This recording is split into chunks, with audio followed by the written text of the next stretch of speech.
Hi, my name is Marie. I'm in Year 13 and I study Applied Science and Double Sport.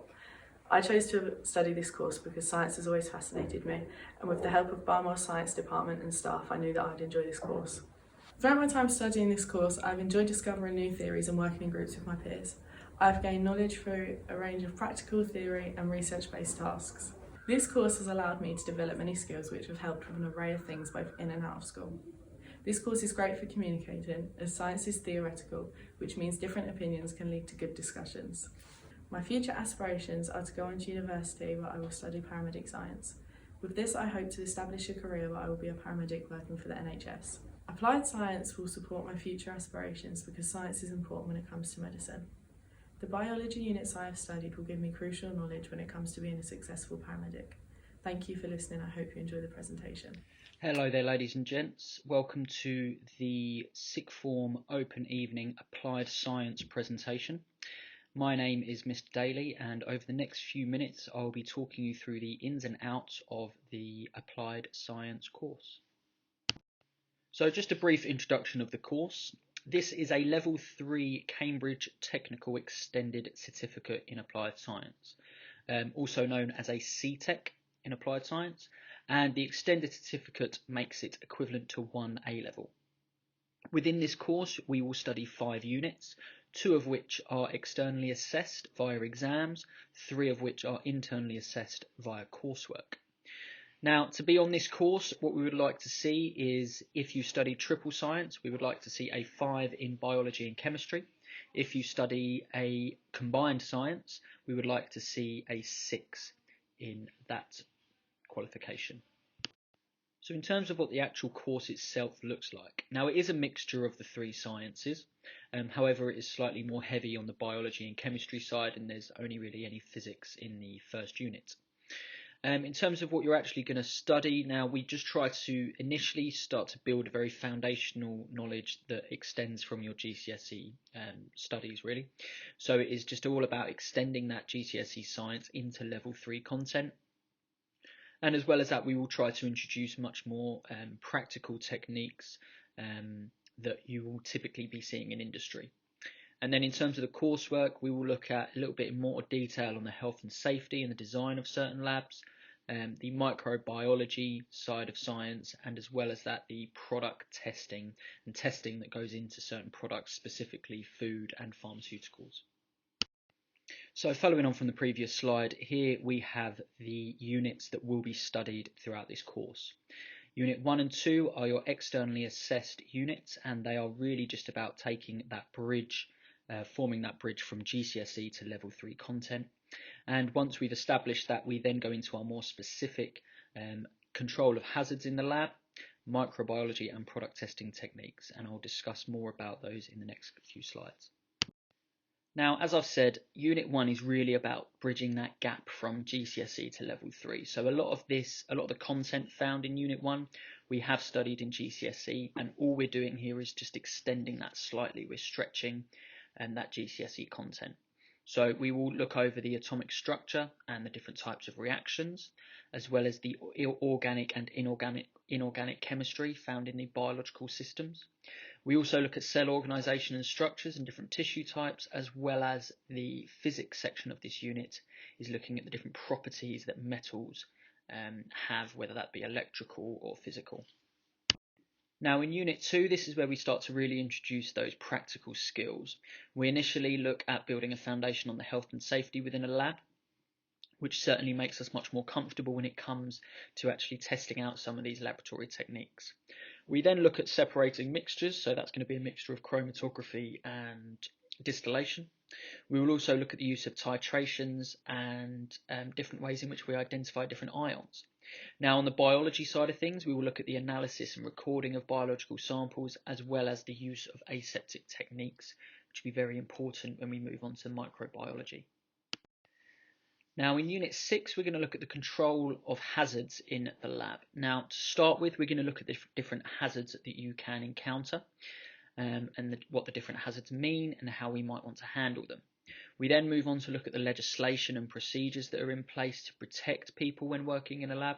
And then finally, you will go and design a lab. And when you design your lab, you need to be thinking about why you have put certain things in place. And we need to be drawing those links with the health and safety procedures that we've looked at in the previous section there. In Unit 18, we look at microbiology. So we start off by looking at how to classify different microorganisms and how to categorize them and identify them. We then look at the use of microorganisms in agriculture and food and drink production. And then we finish off by looking at the idea of antimicrobials. So what are antibiotics and what is antibiotic resistant and how is that affecting us in our current climate at the moment? And in our final unit of the course, we look at product testing techniques. So we start off by looking at why product testing is important. And by doing that, we look at the regulatory bodies that are involved in product testing. So not just food, but also pharmaceuticals. We also then look at the importance of quality control and product testing. So again, that sort of leads into the previous learning objective again. So why do we need to test all of our products to the extent that we do? And then finally, we look at two of the most common techniques used when product testing. So that's a titration technique and a thin layer chromatography. So why study science at sixth form? Why study, level 3 CTEC science at sixth form? Well, we've spent the last 5 years here trying to instill those real scientific core principles, the investigative methods, the scientific curiosity, and this course really lends itself to those key pillars of science. Within this course, you will be furthering on those investigative skills, those evaluative, those analytical skills, as well as developing industry relevant and industry needed skills such as your communication, your teamwork, and your use of literacy and numeracy skills. So this course is really just about bridging that gap from, education from school into the workplace. So now let's look at destinations beyond this course. Now, the next two slides, we're going to look at what this course can open up for you and what opportunities can arise as a result of studying this course. Now, I've made a very limited list here of the different careers that are available in as a result of studying applied science. Now, these are just the most common. These are certainly not a limited or restrictive list, but typically we see applied scientists go on to go into jobs in healthcare, ecology, the environment. We can go into careers looking in laboratory technicians, or we can go into further study looking at a wide array of different apprenticeships in STEM, as well as studying science of some sort at a higher education level. So following from the previous slide, I'd just like to discuss the possible destinations that are available to you as a result of studying the Level 3 Applied Science course.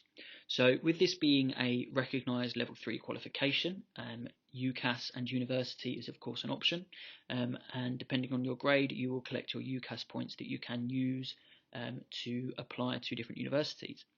Alternatively, you do have apprenticeships available and possible work career at the start of a career as a result of this qualification. Now, some of these are more obvious than others. NHS, looking at your healthcare sector, as I previously mentioned. ALS and LPL are very specific laboratory testing companies that offer apprenticeships. Some of these logos here, MBDA and Airbus, GSK, you will recognise they are just down the road, based in Stevenage. But as well as that, you've also got things like the Army, Royal Air Force, and Royal Navy, who all offer, certain areas within their sector, such as chemical analysis, healthcare. All different areas of the military that you are accessible to as a result of studying Level 3 Applied Science. So now, just to sign off, I'd like to thank you for listening to this presentation. I hope it's been informative and I hope it's opened your eyes to the opportunities that you can have not only during the Level 3 Applied Science course, but also after the course as a result of studying the course itself. If you do have any questions, my name is Mr. Daly. You will find my email on the slide there. You are welcome to email me or pop in and see me at any time, and I'm happy to discuss this course further with you to see if it's a course that will suit you. Thank you very much for listening.